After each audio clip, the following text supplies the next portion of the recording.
کہ جیسے جیسے زمانہ آگے بڑھ رہا ہے، ٹیکنالوجی کی اویلیبلٹی عام اسکولوں کے لیے آسان بھی ہو رہی ہے اور وسائل سستے بھی ہو رہے ہیں۔ جو ٹیچر تدریس کے گر نہ جانتا ہو، تعلیمی ٹیکنالوجی نہ جانتا ہو، وہ تعلیم میں ٹیکنالوجی کا استعمال نہیں کر سکتا۔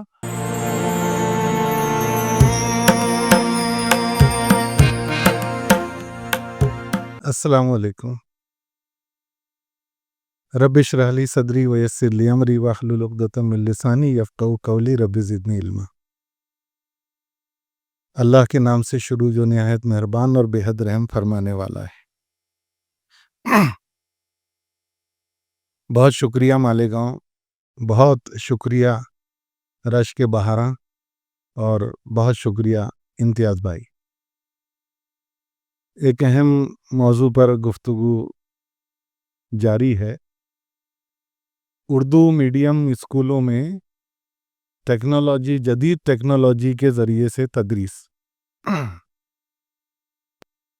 میں یہاں کچھ ایسی بات ابتدا میں کہنا چاہتا ہوں جس کے متعلق مجھے اندیشہ ہے کہ ایک بڑی تعداد میں حاضرین کو اختلاف ہو سکتا ہے، لیکن وہ چونکہ میرا اپنا خیال ہے اور مجھے اس کا اظہار کرنا ہے اور مجھے آرٹیکولیشن کرنا ہے، اس لیے میں جسارت کر رہا ہوں۔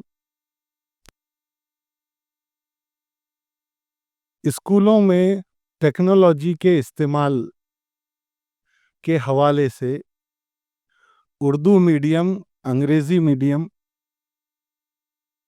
ہندی، مراٹھی یا گجراتی، اور مہاراشٹر میں ایک اور میڈیم کے اسکولیں بڑی تعداد میں ہیں، تیلگو میڈیم۔ ٹیکنالوجی کے ذریعے سے تدریس کے حوالے سے اسکولوں کی اس طرح سے تقسیم نہیں ہو سکتی۔ جو حال ٹیکنالوجی کے استعمال کا تدریس میں رویہ اردو میڈیم اسکولوں میں ہم دیکھ رہے ہیں، وہی رویہ انگریزی میڈیم کے اداروں کا، مراٹھی اور گجراتی اور ہندی میڈیم کے اداروں کا بھی ہے۔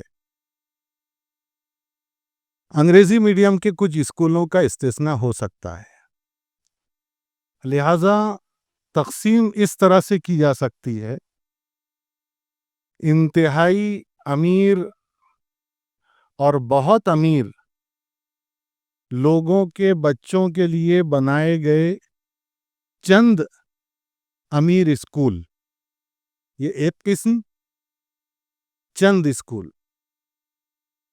اور دوسرے دیگر تمام لاکھوں اسکول، یہ دو قسمیں ہیں۔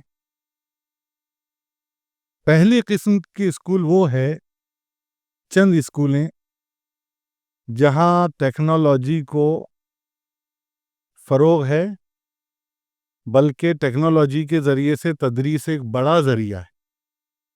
دیگر تمام اسکولوں میں عام طور سے ٹیکنالوجی کو ایڈاپٹ کرنے کے اعتبار سے تین طرح کے رویے ہیں۔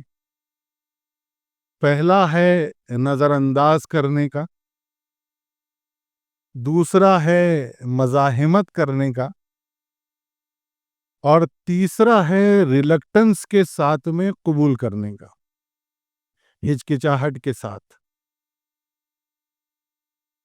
اور وہیں سے بات اصل میں آگے بڑھتی ہے۔ گاندھی جی کا ایک بہت مشہور قول ہے کہ پہلے وہ تم کو نظر انداز کریں گے، پھر وہ تم پر ہنسیں گے، پھر وہ تم سے لڑیں گے، اور پھر تم جیت جاؤ گے۔ ہم دوسری جانب ہیں، ہم پہلے ٹیکنالوجی کو نظر انداز کرتے ہیں، پھر اس کی مزاحمت کرتے ہیں، لیکن آخر میں ٹیکنالوجی ہی جیتتی ہے، کیونکہ وہ اپنا راستہ، وہ اپنا نفوذ حاصل کر لیتی ہے اسکولوں کے اندر۔ مزاحمت جتنی زیادہ ہوگی، ٹیکنالوجی کو قبول کرنے میں اتنا ہی زیادہ دیری بھی ہوگی اور نقصان بھی ہوگا۔ میں ایک خاص بات کی طرف توجہ دلانا چاہتا ہوں کہ اگر کوئی کام اچھی طرح سے نہیں کیا جائے تو بہتر ہے کہ وہ کام نہ کیا جائے، وگرنہ وہ توانائی کا بھی ضیاع ہے، وقت کا بھی ضیاع ہے، اور وہ ادارے کے اندر ایک کیوس پیدا کرنے کا ذریعہ ہو سکتا ہے۔ مثال کے طور پر آپ کو اپنے اسکول کے اندر اگر کسی ایک نئے نظام کا آغاز کرنا ہے تو اگر وہ اچھی طرح سے نہیں کیا جا سکا تو جتنے افراد اس میں شامل ہیں سب کا وقت برباد، سب کی توانائی برباد، سب کے وسائل برباد۔ اس لیے اسکولوں میں ٹیکنالوجی کو ہمارے اسکولوں میں جس طرح سے لیا جا رہا ہے وہ اصل میں نقصان کا سبب بن رہا ہے، کیونکہ وہ اپنے دور سے ریلیونٹ نہیں ہے۔ دو اصطلاحات بہت اہم ہیں and they are critically different but strongly related۔ بہت مختلف ہیں لیکن بہت زیادہ متعلق ہیں۔ ایک ہے تعلیمی تکنیک، ایجوکیشنل ٹیکنالوجی، اور دوسری اصطلاح ہے use of technology in education, تعلیم میں تکنیک کا استعمال۔ ایجوکیشنل ٹیکنالوجی ایک بہت وسیع میدان ہے، تعلیم خود اپنے آپ میں بہت وسیع ہے۔ ہم کلاس روم میں جو کچھ عمل دیکھتے ہیں اسے ہم تدریس کہتے ہیں، اور اگر تعلیم کو ہم ایک عظیم درخت سمجھیں تو وہ تدریس صرف اس کا وہ حصہ ہے جو ہمیں نظر آتا ہے، اور مکمل تعلیم تو اپنی جڑوں کے ساتھ ہے جو بہت دور تک پھیلی ہوئی ہیں، نظر نہیں آتی۔ بالکل اسی کا اس کو بہت مختصر کرنے کے لیے نصاب بنایا جاتا ہے۔ جیسا کہ اس سے پہلے کی گفتگو میں یہ بات آئی ہے کہ کچھ آزادیاں دینی چاہیے۔ تعلیم کے عمل میں جہاں پر جس ملک میں 140 کروڑ کی آبادی ہو اور سینکڑوں زبانیں ہوں اور سینکڑوں مذاہب ہوں اور بالکل مختلف کلچر ہوں، وہاں پر کوئی ایک سمت باندھنے کے لیے حدود اربع طے کرنے ضروری ہیں، اس لیے نصاب متعین کیا جاتا ہے۔ نصاب بھی بہت ایک وسیع موضوع ہو جاتا ہے، اسے اور زیادہ متعین کرنے کے لیے نصابی کتاب تیار کی جاتی ہے، اور پھر ٹیچر کو یہ کہا جاتا ہے کہ اس نصابی کتاب کو بنیاد بنا کر تعلیم کے عمل کو آگے لے کر جائیں۔ اب وہ جس طریقے سے پڑھاتا ہے، تدریس کے لیے جو گر استعمال کرتا ہے کلاس روم میں، تاکہ بچوں کو نصاب اور نصابی کتاب کا مواد اور جو کچھ چاہا جا رہا ہے تعلیم کے مقاصد کے راستے کی طرف آگے لے کر جانا، اس کے لیے وہ بہت سارے طریقے اختیار کرتا ہے۔ اسے ہم تعلیم کی تکنیک کہتے ہیں، تعلیمی تکنیک۔ آسان سے مشکل کی طرف، سادہ سے پیچیدہ کی طرف، معلوم سے نامعلوم کی طرف، فطری سے نفسیاتی عمل کی طرف،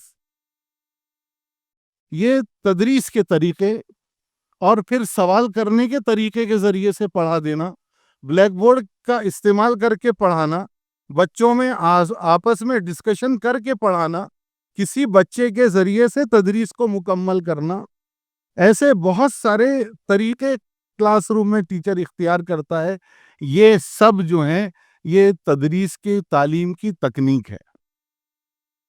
جو ٹیچر تدریس کے گر نہ جانتا ہو، تعلیمی ٹیکنالوجی نہ جانتا ہو، وہ تعلیم میں ٹیکنالوجی کا استعمال نہیں کر سکتا مؤثر طریقے سے۔ جس تکنیک سے زبان سکھائی جائے گی اس تکنیک سے ریاضی اور سائنس نہیں سکھایا جائے گا۔ اردو زبان سکھانے والا استاد، اسے اگر بہت شوق پیدا ہو سائنس کے مضمون کو پڑھاتے ہوئے پروجیکٹر پر دیکھنے کے بعد کہ میں بھی پڑھاؤں اسی طریقے سے، تو وہ اس طرح سے کامیابی حاصل نہیں کر سکتا۔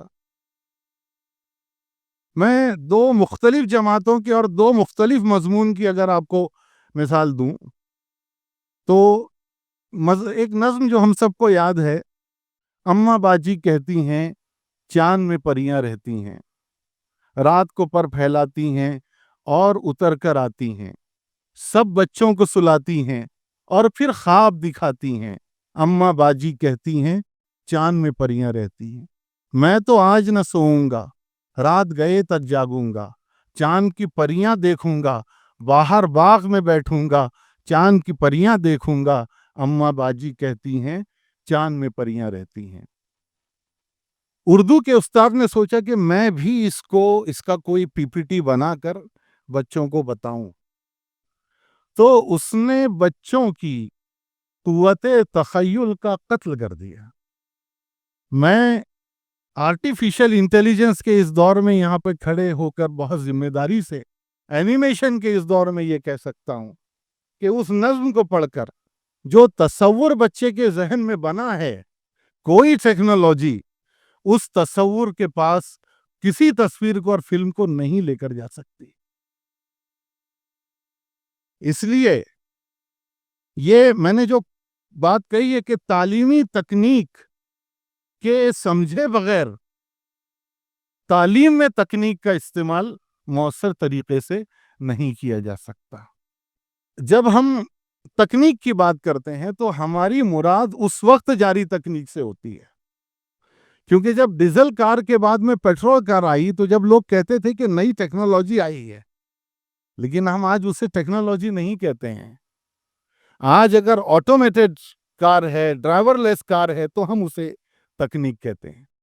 اس لیے اگر آج ہمارے کلاس روم میں وہ کمپیوٹر، وہ پروجیکٹر اور وہ پاور پوائنٹ پریزنٹیشن سائنس کا ٹیچر استعمال کر رہا ہے تو وہ ٹیکنالوجی کا استعمال نہیں کر رہا ہے۔ وہ گویا اب ایک پیٹرول کار لانے کے بعد اپنے پڑوسیوں سے کہہ رہا ہے کہ میں نے نئی ٹیکنالوجی کی کار لے کر آئی ہے، جبکہ یہ 50 سال پہلے نئی ٹیکنالوجی ہوگی، آج نہیں ہے۔ تو اہم یہ ہے کہ ہم سمجھیں کہ آج کی ٹیکنالوجی کیا ہے اور اس کو تعلیم کے ساتھ میں جوڑیں، تدریس کے ساتھ میں جوڑیں۔ اس کے لیے جیسے جیسے میرا آبزرویشن یہ ہے کہ جیسے جیسے زمانہ آگے بڑھ رہا ہے، ٹیکنالوجی کی اویلیبلٹی عام اسکولوں کے لیے آسان بھی ہو رہی ہے اور وسائل سستے بھی ہو رہے ہیں۔ بہت زیادہ فرق ہو گیا ہے، اس لیے کہ پروڈکشن زیادہ ہے، پر یونٹ کاسٹ کم ہے، اور ٹیکنالوجی جس طرح سے جنریٹ ہو رہی ہے تو آج پہلے کی بنسبت ان کو ایڈاپٹ کرنا زیادہ آسان ہے۔ ایک ہی ہفتے کے اندر کی خبر ہے کہ دنیا بھر میں خاص طور سے امریکہ نے آرٹیفیشل انٹیلیجنس کے جو ایپ بنائے تھے، جس کا بجٹ انہوں نے $100 ملین سے زیادہ رکھا تھا، چائنا نے اس کا 20واں حصہ صرف $5.6 ملین میں ڈیپ سیک کے نام سے آرٹیفیشل انٹیلیجنس کو کریٹ کر دیا ہے، اور پھر انٹرنیٹ کی دنیا میں اور ٹیکنالوجی کی دنیا میں ایک سمجھ لیجیے طوفان سا آ گیا ہے۔ اور میں نے کل ہی یہ خبر دیکھی کہ اس سے ریلیٹڈ ایپ بھی لانچ ہو چکے ہیں، ایڈورٹیزمنٹ آ رہی ہیں۔ یعنی اب اگر ہم تعلیمی اداروں کو آرٹیفیشل انٹیلیجنس کو انٹیگریٹ کرنا ہے ہماری اسکولنگ کے ساتھ میں، اور دونوں اعتبار سے administration as well as teaching, دونوں سطحوں پر، تو وہ بہت سستا ہے اب۔ اس لیے ہم یہاں یہ کہہ سکتے ہیں کہ آج وسائل کی قلت کا جو رونا ہم روتے تھے، اس کی گنجائش کم ہو گئی ہے۔ ہم کو صرف یہ دیکھنا ہے کہ ہمارے اداروں میں ہم مزاحمت کو کیسے کم کر سکتے ہیں اور اساتذہ کے اندر کیسے شوق پیدا کر سکتے ہیں۔ میری گفتگو کا جو میں نے سوچا تھا ایک تیسرا حصہ ہے جو میں انشاءاللہ یہاں پر اس کو ضرور پیش کرنا چاہوں گا کہ ٹیچرز کس طرح سے ٹیکنالوجی کو انٹیگریٹ کر سکتے ہیں آج کی اپنی ڈے ٹو ڈے ٹیچنگ کے ساتھ میں۔ انشاءاللہ اس پر گفتگو ہوگی۔ آپ نے بہت صبر و سکون کے ساتھ میں مجھے سنا، بہت شکریہ۔ اللہ حافظ۔